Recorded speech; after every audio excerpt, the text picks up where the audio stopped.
E aí, mentes curiosas, Clayton falando. Sejam bem-vindos de volta ao lugar onde a gente se esforça para ser menos burro a cada dia.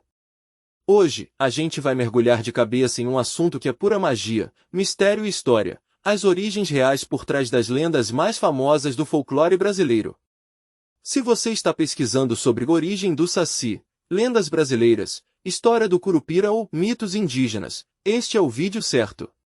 Deixa o like, se inscreve no canal e ativa o sininho para não perder esse mergulho na cultura. Você sabe de onde veio o Saci Pererê? E a Iara? A gente vai te contar.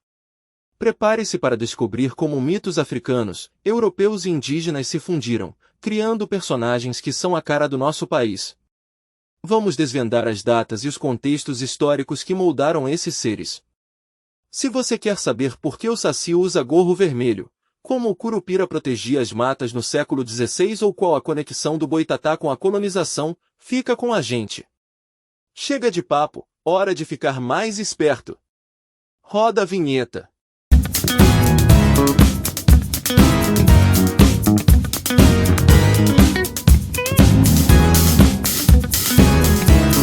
Voltamos. E para começar com o pé direito, ou melhor, com um pé só, vamos falar do nosso traquinas favorito, o Saci Pererê. A origem tupi-guarani, século XVIII. Diferente do que muitos pensam, o Saci original não era preto e nem usava gorro. Ele nasceu nas tribos tupi-guarani das regiões das Missões, Sul e Sudeste. Nessa primeira versão, conhecida como Saci Sererê, ele era um pequeno indígena de cabelos vermelhos, 2 chifres, e com as 2 pernas. Sua principal característica era o seu poder de encantar e fazer sumir objetos, além de ser o guardião das ervas medicinais. O gorro não existia e ele era um protetor, não um moleque. A africanização, século XIX. A lenda sofreu uma grande transformação com a chegada dos escravizados africanos no século XIX, principalmente nos cafezais. Os negros, que já tinham seus próprios mitos de demônios e travessos, como Matinta Pereira ou Exu, sincretizaram o Saci indígena com a figura de um moleque astuto e de cor escura.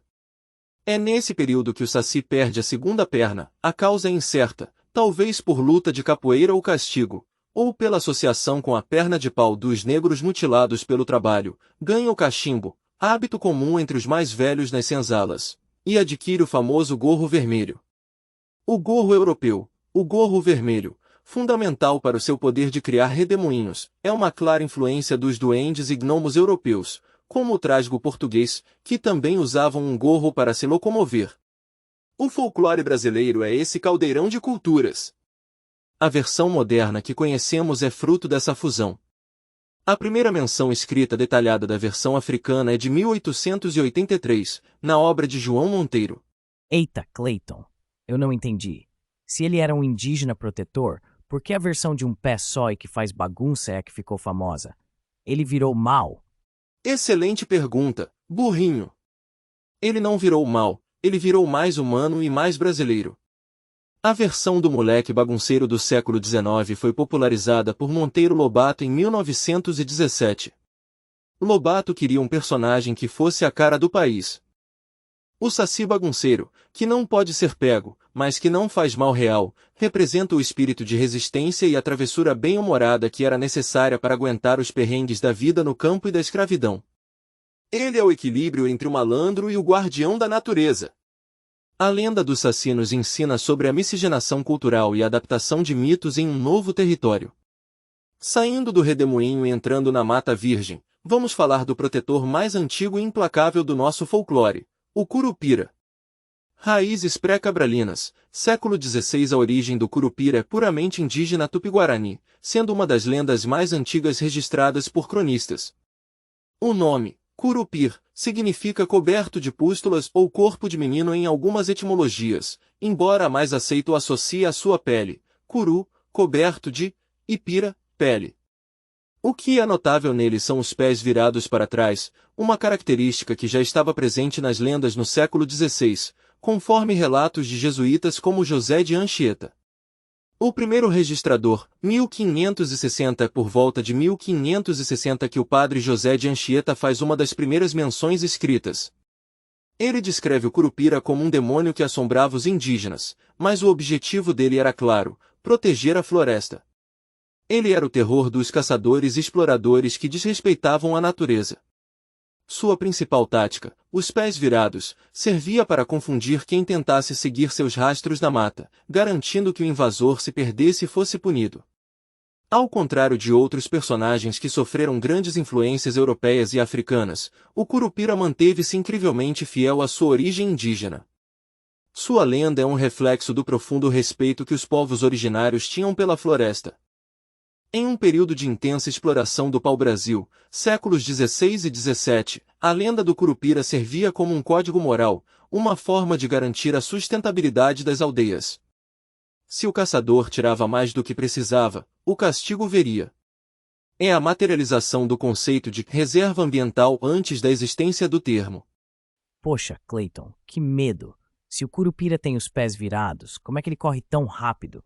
A física não deixa, né? Ele não tropeça?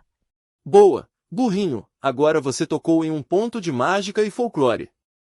A gente tem que lembrar que o Curupira é uma entidade sobrenatural, ele está acima das leis da nossa física. Ele não corre como nós. Os pés virados para trás não são uma desvantagem, mas sim uma arma psicológica e mágica. Ele se move na mata de uma forma que o rastreador humano, que segue a lógica do passo para frente, jamais conseguiria acompanhar. A lenda nos ensina que a natureza tem sua própria lógica, e quem a desrespeita não consegue decifrar seus caminhos. E para quem ainda duvida, a força dele não está na corrida, mas no assobio que atordoa e na capacidade de desaparecer em meio às árvores. Deixamos a terra e vamos para as águas, onde mora a beleza fatal e melodia encantadora.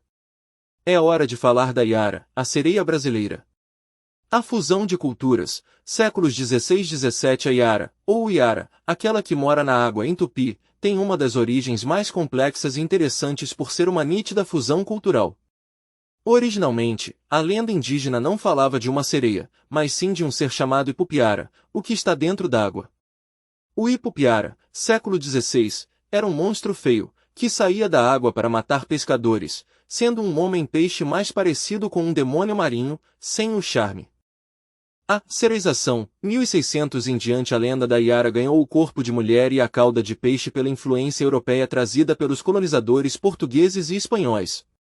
As histórias clássicas de sereias gregas, como as de Odisseu, e europeias, que seduziam marinheiros com o canto, foram sobrepostas ao Ipupiara indígena. Os portugueses, ao chegarem e ouvirem a lenda do ser aquático, a adaptaram para algo que lhes era familiar.